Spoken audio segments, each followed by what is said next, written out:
નમસ્કાર મિત્રો, કેમ છો? હું છું મોહિત દક્ષિણી, આપનો મિત્ર. અને આ છે રાજકોટ જુનાગઢ હાઈવે, કે જ્યાં 6 ટ્રેક રોડનું કામ શરૂ કરવામાં આવ્યું છે. જોઈ શકો છો સામેની સાઈડ ડાયવર્ઝન તરીકેનો રોડ તો રેડી થઈ ગયો છે, પરંતુ આ સાઈડ રાજકોટથી જુનાગઢ જવા માટેનો રસ્તો હજી સાઈડનું બાકી છે. હવે આ બધા જ ઝાડવાઓ તમને જે દેખાય છે, બધા જ મોત, બધા જનું ખતમ.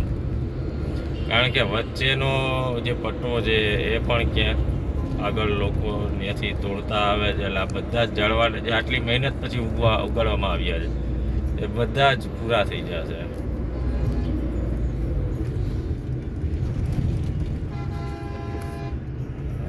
ખૂબ જ જોખમી આ રોડ છે, એટલે જે લોકો આ સાઈડ આવતા હોય એ લોકો ખૂબ જ ધ્યાનથી ચલાવે વાહન, કારણ કે બહુ જ જોખમી હાઈવે અત્યારે આ છે.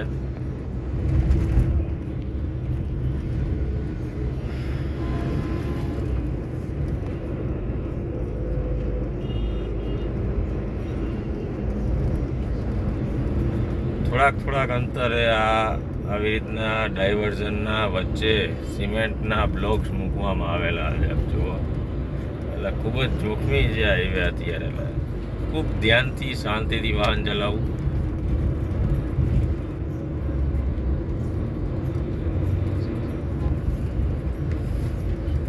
બાકી તમને કયો રોડ વધારે અનુકૂળ આવે છે? હવે રાજકોટ અમદાવાદ હાઈવે 6 ટ્રેક બનવાની તૈયારી છે. ઘણા વર્ષથી બને છે, હવે કદાચ એકાદ વર્ષમાં બની જશે. રાજકોટ જુનાગઢને પણ 6 લેનથી જોડવામાં આવે છે, અને આગળ ઘણા રસ્તાઓ જે સિંગલ ટ્રેક હતા એને 4 ટ્રેક કરવામાં આવ્યા. તમને કયો રોડ ગમે છે? કોમેન્ટ કરજો.